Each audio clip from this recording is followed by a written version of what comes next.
Budaya itu apa? Kira-kira. Yang agak yang apa ya? Yang kawan yang lain kan? Apa itu budaya? Kebudayaan?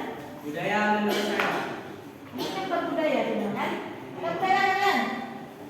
Ada apa itu budaya? Nah, yang lain ada yang apa lah punya definisi sendiri tentang budaya. Apa itu Kalau budaya? cewek siapapun boleh. Apa sih budaya? Budaya itu Apa ya? kegiatan atau menciptakan yang mencerminkan suatu daerah. Berarti kalau menurut si kawan yang satu ini, budaya itu sesuatu yang mencerminkan identitas diri atau daerah tersebut. Misal contohnya, ada yang punya contoh. Daerah Aceh nih, Aceh itu identik sama apa sih? Ini Baru Aceh identik sama Kari Kanan Kari Saman. Nah, jadi Aceh memiliki budaya yaitu tari itu. Kedua tari itu. Nah, jadi kalau akulturasi budaya itu sebenarnya gini, itu memiliki konsep. Coba dulu, kalian punya pengertian sendiri nggak? Akulturasi itu perpaduan. akulturasi itu pencampuran antara budaya orang lain dengan budaya kita sendiri tanpa menghapus ciri khas budaya tersebut. Baik, bisa kasih aku tepuk tangan.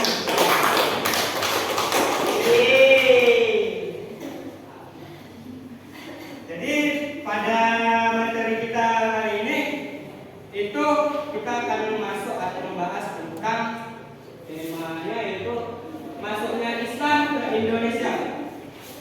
Dengan adanya di sini bisa dibaca, bisa dilihat. Itu ada 3 teori utama ada 3 itu. Yang pertama teori Gujarat, teori Persia atau teori Utak. Mungkin salah satu dari kalian bisa ada yang bisa baca? Siapa? Silakan. Teori Gujarat apa itu? Teori Gujarat. Sejarah-sejarah barat mengatakan bahwa Islam yang masuk ke Kepulauan Indonesia berasal dari Gujarat sekitar abad ke-13 Masehi atau abad ke-17.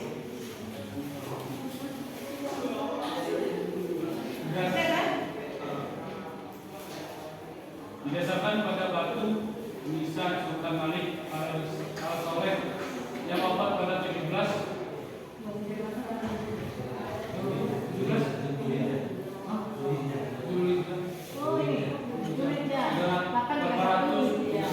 Hijriah atau 1297 Masehi di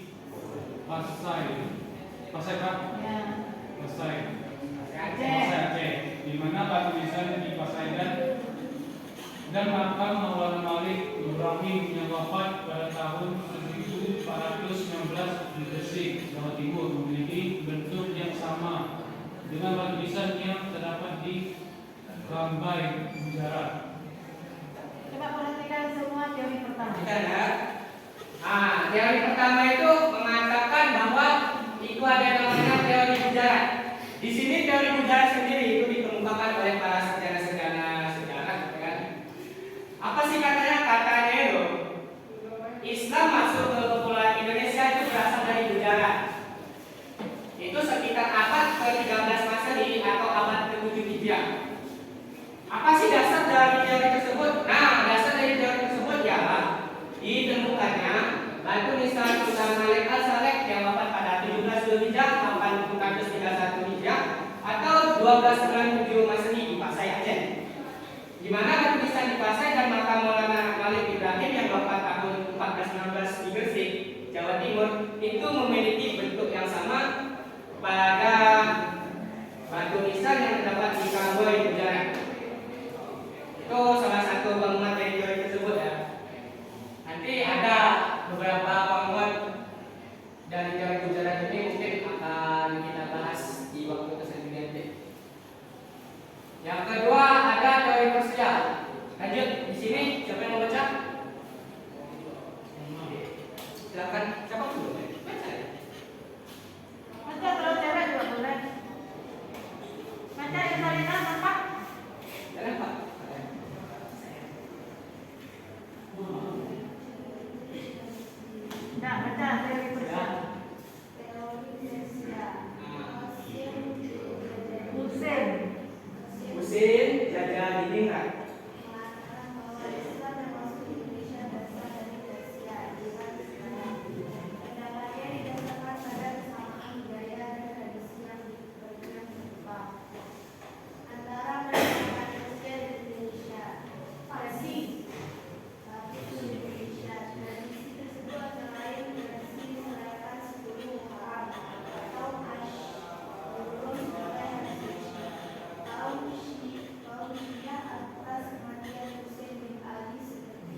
Itu kenapa orang percaya teori Persia ini? Salah satu pendukungnya ialah adanya tradisi yang sama di Persia, ya kan? Itu dengan salah satu daerah di Indonesia yaitu Pariaman Sumbar dan Bengkulu. Tradisinya itu apa sih? Nih, tradisi tersebut antara lain tradisi merayakan 10 Muharram atau Asyura sebagai hari suci kaum Syiah atas kematian Husain bin Ali. Nah, itu biasanya itu mereka pernah dengar nggak tentang yang namanya itu bubur Asyura? Nah, itu bikin bubur itu salah satu bentuk peringatan kita kaum Muslim atas ini 10 Muharram atau hari meninggalnya Husain bin Ali. Nah, karena adanya kesamaan teori antara salah satu daerah di Indonesia dengan di Persia atau Iran, itu menunjukkan bahwasanya Islam itu masuk ada juga dari Persia atau orang Persia yang bawa. Masih sederhananya ya. Lanjut ke teori selanjutnya itu ada teori muka. Ada yang mau baca? Baca sebentar, cepat, Teguh. Yang itu dimakan. Baca sambil sambil disimak, sambil diperhatikan. Ya. Ini nanti bakal teori Mekah. Buya Mekah mengatakan bahwa Islam berasal dari tangan kelahiran, yaitu Arab atau Mesir. Proses ini berlangsung pada abad pertama Hijriah atau abad ke-7 Masehi. Senada dengan pendapat Hamzah, teori yang mengatakan bahwa Islam berasal dari Mekah dikemukakan Antoni. Menurutnya, proses islamisasi dilakukan oleh para musafir, kaum pengembara yang datang ke kepulauan Indonesia. Kaum ini biasanya mengembara dari satu tempat ke tempat lainnya dengan motivasi hanya mengembangkan agama Islam. di sini saya mau nanya sama salah satu kawan kita. Mungkin boleh memperkenalkan siapa namanya? Nama siapa? Bukan. Ada yang siapa namanya? Buka baru masuk. Bukan.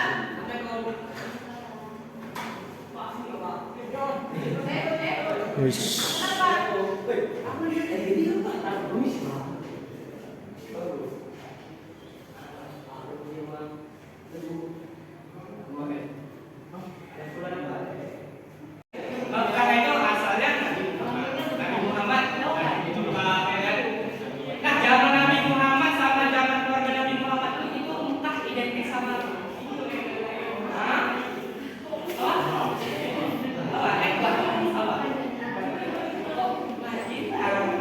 Pekerjaan laki-laki Arab pada masa itu apa? Pada masa awal-awal berkembangnya Islam. Berdagang. Kan banyak. Siapa ini? Serah. Oke, berdagang ya kan? Nah, kenapa di sini ini kita para ilmuwan-ilmuwan itu mengatakan bahwasanya salah satu cara atau jalur masuknya Islam ke Nusantara itu dengan adanya teori Mekah. Kenapa?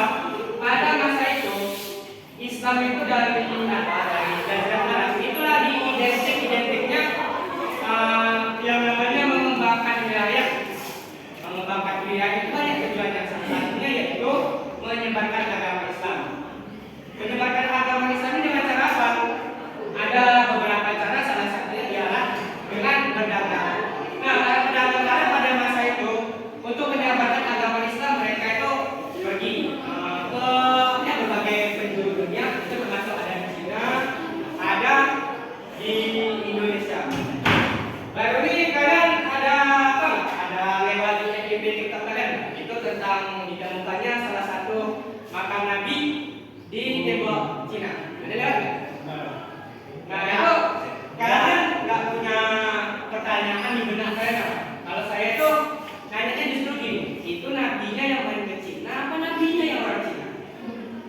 Itu yang saya katakan. Nah, kalau nabinya orang Cina, nabi itu kan, ya walaupun nggak sama, tapi memang mereka itu nabi-nabi punya karakteristik atau ciri-ciri memang ciri-cirinya loh ya ciri-cirinya orang Arab. Jadi kalau ditemukannya makam Nabi di Cina, itu yang saya tanya, ini mah Arabinya orang Cina, apa dia tinggal Cina? Kalau tinggal di Cina kok jauh kali mainnya. Ya kan? Nah, itulah dengan berbagai ya ditemukannya peninggalan Islam di berbagai daerah di dunia, itu menunjukkan bahwasanya teori Mekah ini sangat kuat dalam apa? Dalam penyebaran agama Islam. Salah satunya apa? Di Indonesia.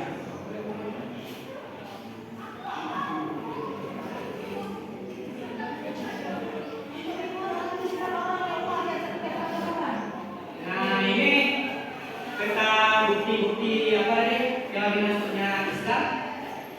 Di samping yang ini ada teori mudarat atau pendukung teori mudarat, itu ada besar yang pertama Batu Nisan Raja Malik Al-Saleh, dan yang kedua maka Maulana Malik Ibrahim. Di sini itu yang miripnya masih, kalau menurut kalian yang lain itu karakteristiknya yang sama dari kedua orangnya. Kencing itu berlimpah. Hah? Kencing itu. Satu, yang kedua Sama-sama. memang hampir sama sih sebenarnya. Bentuknya. Ini kalau apa kan kata teman-teman itu salah satu religinya ini ada mempunyai kesamaan selain hanya dari bentuknya. Ini dari kakinya ini kan juga hampir sama ya. Walaupun memang ukurannya itu berbeda. Nah ini lagi ini kayak yang bentuk minyak ini. Di sini juga ada. Nah ini mungkin yang jadi pembeda itu ini tak penutup atau gimana. Nanti mungkin di next time kita bisa jadi sama-sama. Ini tapi kan hampir sama kan. Ini kan sekilas itu hampir sama. Nah yang kedua itu ini tradisi apa ya? Wahabi Pak. Enggak lah.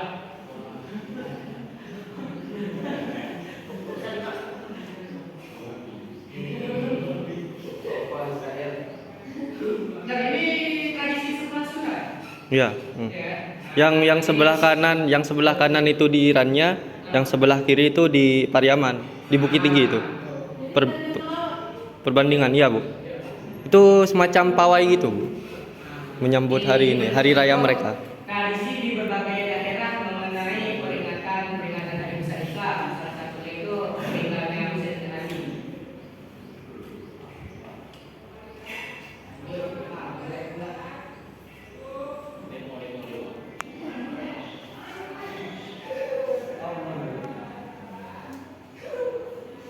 Nah, di sini mungkin dari tadi agak bosan ya kalau dengar mereka.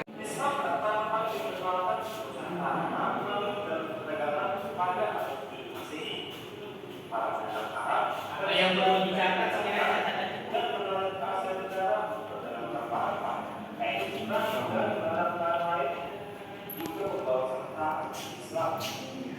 Interaksi antara para pejabat tersebut dalam berdoa terdapat pada salah satu bagian penting dari pusat perdagangan dan penyebaran Islam, yaitu jauhan baru di Sumatera. Kenal dengan komunitas keagamannya.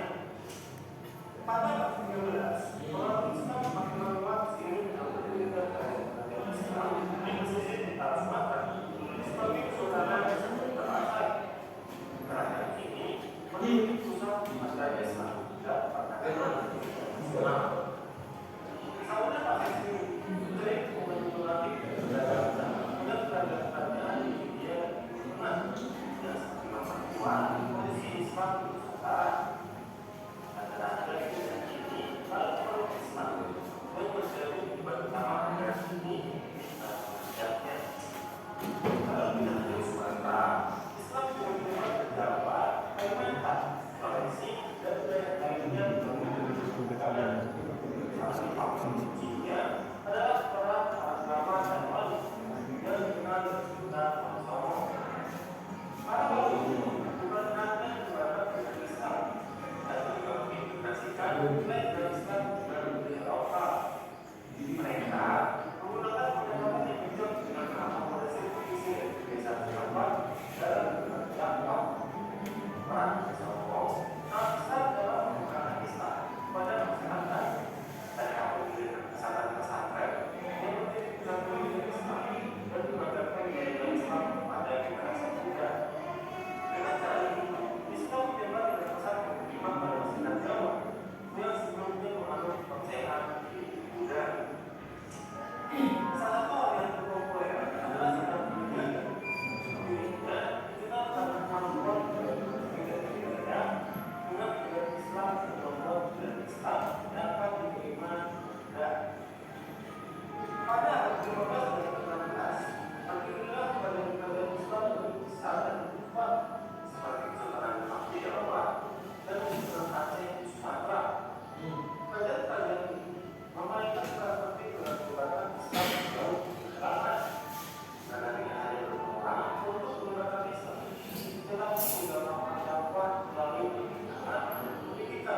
Lah, gimana dulu ya?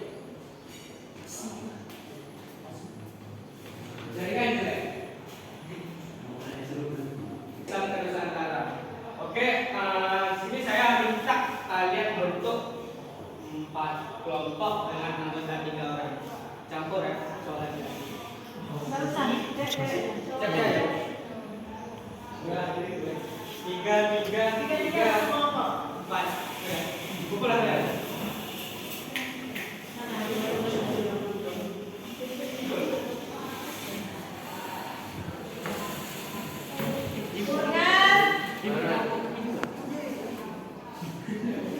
Fikri, enggak ini kelompok ini aja.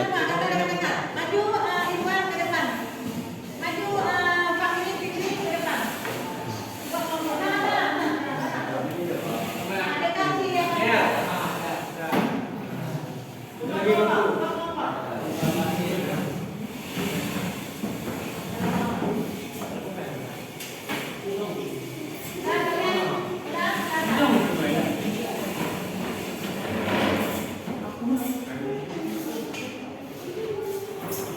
Bahkan satu kelompok itu 1 lembar kertas. Untuk ini ada beberapa soal banyak, cuma 3.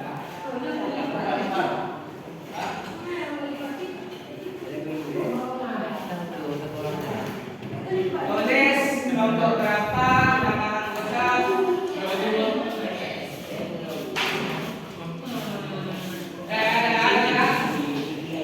ini di sini kan ada 3 soal ya.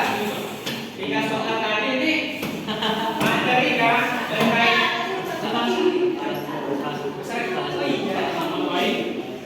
materinya ini berkaitan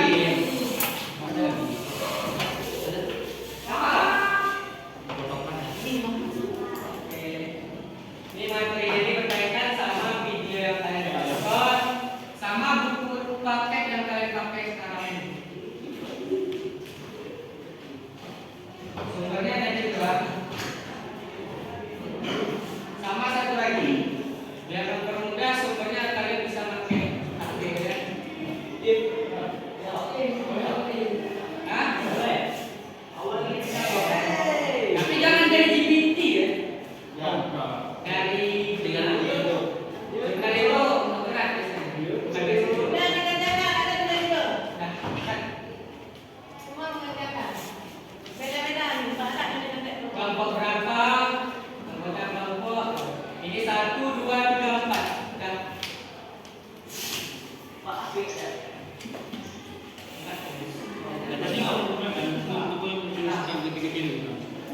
Udah dari buku ya. Waktu ditentukan, sampai itu kita ada lagi. Waktu.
Kalau nggak ada jawab itu kan ya. Ini kalian dapat dari mana sih? Kenapa Biasanya datang itu dari sama soal saya sana? diskusi dan tidak cocok itu dengan pendapat.